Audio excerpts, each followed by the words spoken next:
Welcome to This Explainer. Today, we're going to crack the code on homeostasis and tropisms so you can absolutely crush those exams. Whether you're gearing up for your grade 12 life sciences finals or you're just, fascinated by the hidden chemical messaging that literally keeps us alive, you are in exactly the right place. Let's get into it. So here's a thought for you. How does your body actually survive a massive sugar spike? And for that matter, how does a plant know which way is up? Understanding these action-reaction mechanisms is basically the ultimate cheat code for biology. I mean, every living organism is constantly battling to keep its internal environment stable, even when the outside world goes completely crazy. But how do we do it without even thinking about it? Here's what we're looking at today. We've got 1, the endocrine system, 2, homeostasis and negative feedback, 3, regulating the human body, 4, intro to plant hormones, 5, tropisms in action, and finally, 6, plant defenses and control. All right, kicking things off with section 1, the endocrine system. So let's start with the absolute basics of how humans respond to their environment. Think of your body as this massive communication network. And honestly, to grab full marks on this section, you really need to contrast the two main systems. First up, you've got the nervous system. It's like a high-speed fiber optic network, using sensor receptors, neurons, and electrical impulses for super rapid responses. But the endocrine system? Well, it's a bit more like a wide-scale broadcasting system. It relies on these ductless glands to just pour chemical messengers, which we call hormones, directly into your bloodstream. The blood then carries them all over to the specific target organs. And these vital little hormone factories, they're spread out all over your body. Up in your brain, we have the hypothalamus, which sits just right above the pituitary gland. Moving down a bit, you'll find the thyroid gland, right there at the trachea, the pancreas, tucked near the stomach, the adrenal glands, perched kind of like little hats right on top of your kidneys, and finally the reproductive organs, the ovaries or testes. Each one of these spots plays a totally pivotal role in keeping you alive. Now look at this table. You absolutely must memorize these core pairings of glands, hormones, and their survival functions. It's crucial. For instance, the hypothalamus produces ADH to control your water levels. Then the pituitary acts as this sort of master gland, pumping out TSH and growth hormone. The thyroid makes thyroxine for metabolism. The pancreas, well, it's famous for insulin and glucagon, which handle glucose. And those adrenal glands we mentioned, they pump out adrenaline for emergencies and aldosterone to balance your salt. Seriously, getting these pairings locked in your mind is going to be a real game changer for your exams. Moving right along to section 2, homeostasis and negative feedback. Now, what's truly wild about these hormones is how they all tag team to keep you alive. The absolutely crucial concept here is homeostasis. Basically, it's your body's tendency to maintain a constant internal environment. Specifically, that tissue fluid where your cells hang out, keeping everything within very narrow limits. If things like glucose, temperature, or carbon dioxide levels drift outside those limits, a controlling center detects it instantly. It then triggers an opposite, negative response to fight the imbalance and get things back to normal.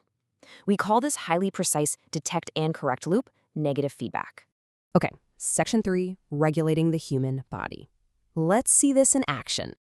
Let's look at exactly how this problem-solution loop plays out. Listen up, because if you get an 8 or 9 mark essay question on glucose regulation, this is your step-by-step blueprint for nailing that negative feedback loop.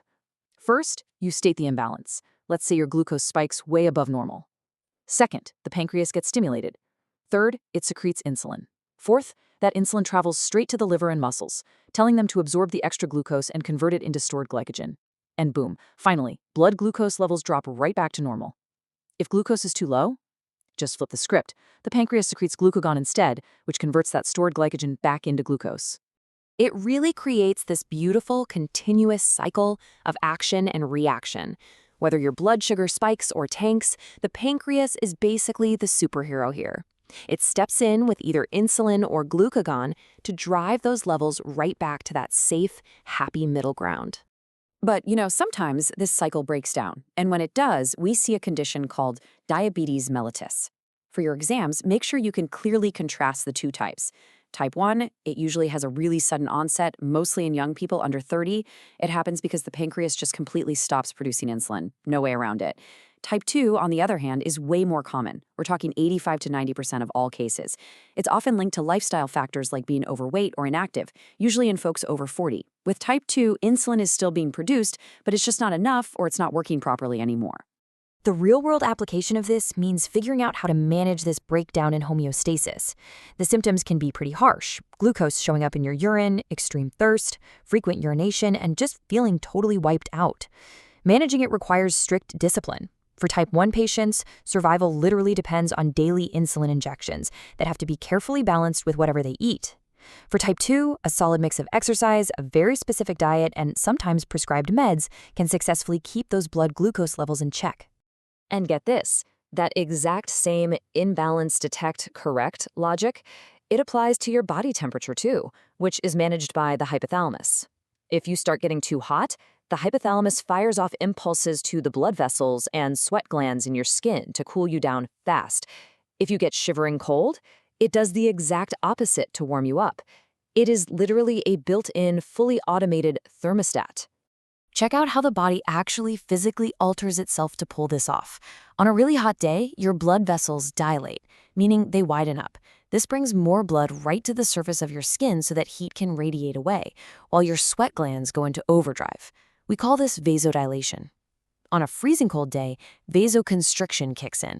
Those same blood vessels narrow down tight to keep the blood and heat deep inside your core, far away from the cold skin, and your sweat glands just completely shut down to conserve every bit of heat. All right, time for section 4, Intro to Plant Hormones. So humans definitely aren't the only ones using chemical messengers to survive. Let's switch gears and talk about our botanical friends. Plants obviously don't have nervous systems or bloodstream, but don't let that fool you. They are absolute chemical masters. They rely heavily on 3 main organic substances that they produce in just tiny amounts. First up, we've got auxins. These guys are primarily responsible for directional bending reactions, which are called tropisms, and they also handle cell enlargement. Second are gibberellins. They're all about stem elongation and helping seeds germinate. And finally, there's abscisic acid. Think of this one as the plant's ultimate stress manager. It slows down germination to cause seed dormancy, and if there's a severe drought, it actually forces the stomata on the leaves to close up tight to save water. Which leads us perfectly into section 5, tropisms in action. Let's really explore how these auxins create that biological response called a tropism. Basically, a tropism is just a plant's growth movement in response to something outside of it, like light or gravity. And here is your second major essay blueprint for the exam: phototropism. When you're explaining this, you've got to lay out these exact steps. Step 1. When light hits a stem from just one direction, we call that unilateral light. The auxins, which hate the light, migrate entirely away from the lit side over to the shaded dark side. Now, here is the golden rule for stems. A high concentration of auxins stimulates cell growth. Since all the auxin is crowding the dark side, that side starts growing way faster. This uneven distribution of auxins causes uneven growth, literally forcing the stem to bend towards the light. Because the dark side is elongating so rapidly, it acts like a lever, just pushing the tip of the plant right over to face the sun. When a stem does this, we call it being positively phototropic. It's such a simple, yet totally brilliant mechanism that ensures the plant maximizes its sunlight exposure so it can keep up photosynthesis. But what about gravity? Let's look at geotropism. If a plant topples over sideways, gravity kicks in and pulls the auxins straight down so they accumulate along the lower side of the root. But here is the absolute most important difference you must state in your exam.